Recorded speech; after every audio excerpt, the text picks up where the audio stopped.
This is boiled down to a quote and exchange as quoted by the New York Times this morning. They cite both Democratic congressional officials and a White House official who were inside that meeting at the White House yesterday. Here's the question from Senator Chuck Schumer to the president. You are using people as leverage. Why won't you open the government and stop hurting people? According to this account, the president replied, then you won't give me what I want. Plain and simple. Boom. As we mentioned, there are real-world impacts to this. Members of the U.S. Coast Guard who are not being paid during the shutdown have been told to consider holding garage sales to make ends meet. These are contractors, about 60. Sell your stuff. Yeah, sell your stuff. Right, about 6,400 of them. The suggestion, part of a 5-page tip sheet posted on a website given to Coast Guard employees that also suggests babysitting, dog walking, tutoring, or becoming a mystery shopper. What is a mystery shopper? I don't know what that is, to help manage finances through this furlough. Seriously. The Coast Guard removed the tip sheet from its support program website late Wednesday after the Washington Post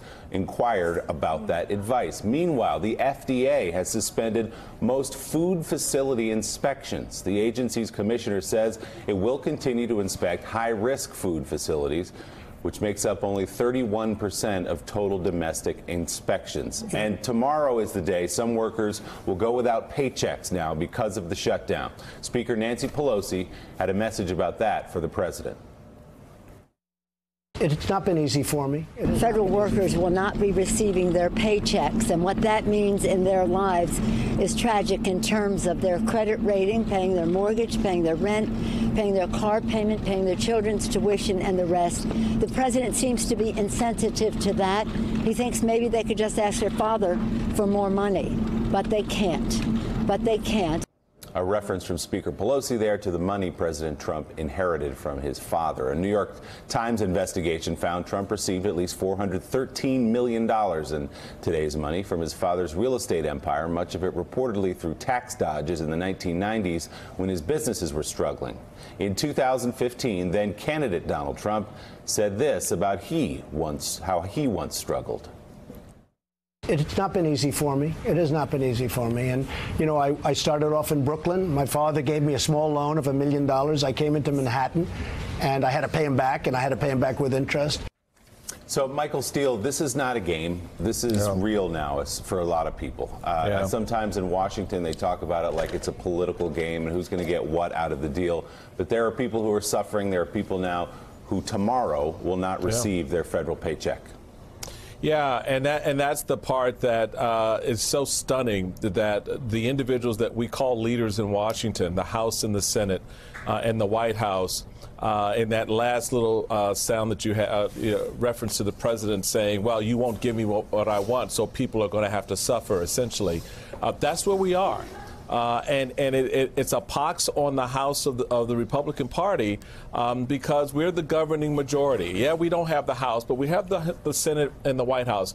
You had the opportunity to avert this disaster, this problem for those families. These aren't just federal workers. These are our cousins, our aunts and uncles, our family members, our friends, our neighbors. These are real people who cannot go about their daily lives because they have to figure out how they're going to put food on the table, how they're going to pay their bills, and how they're going to keep their homes. And this falls at the feet of the party, at the Republican Party. And when you sit this ping pong back and forth conversation, you could have avoided this. You had a bill that was agreed to. You had the president sign off on it. And yet for some voices that he heard coming at him saying, well, your presidency will be endangered if you do this, selfish motives, not motives based on the country's needs, but his own personal political needs, here we are. So, next week, it gets tougher and tougher with each passing day and hour of this. Willie, this gets harder for families in America, and it's not just the 800,000. It's their kids, yes, but it's the businesses that are affected by this. This thing is far-reaching, and I don't think people really appreciate that part of it. Donald Trump yesterday, in one little tiny moment, showed his absolute weakness and impotence when in that meeting, Mr. Art of the Deal, Mr. Negotiator, just got up and took his basketball home.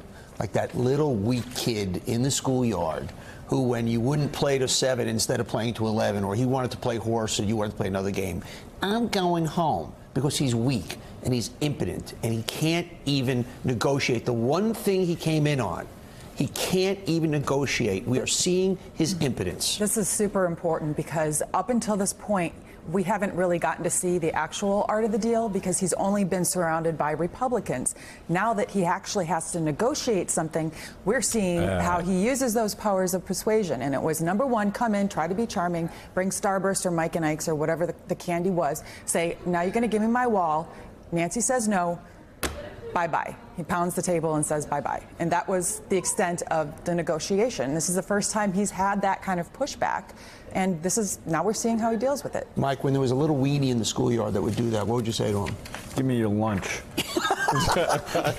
And Nancy Pelosi and Chuck Schumer haven't showed a willingness to budge an inch, nor should they, most Democrats believe. No, but you wonder whether there isn't some peril long-term for them in this as well. I mean, at some point, the more people that are out of work, this can turn ugly, it can get unpredictable, blame can get put on both sides. I mean, I imagine people around the country looking at Washington and thinking a pox on all their The houses. numbers, the last two from Politico and Reuters came out. There's been a 10% jump blaming the Republicans for the Democrats, because right now it's not playing out that way. Thanks for checking out MSNBC on YouTube, and make sure you subscribe to stay up to date on the day's biggest stories. And you can click on any of the videos around us to watch more from Morning Joe and MSNBC. Thanks so much for watching.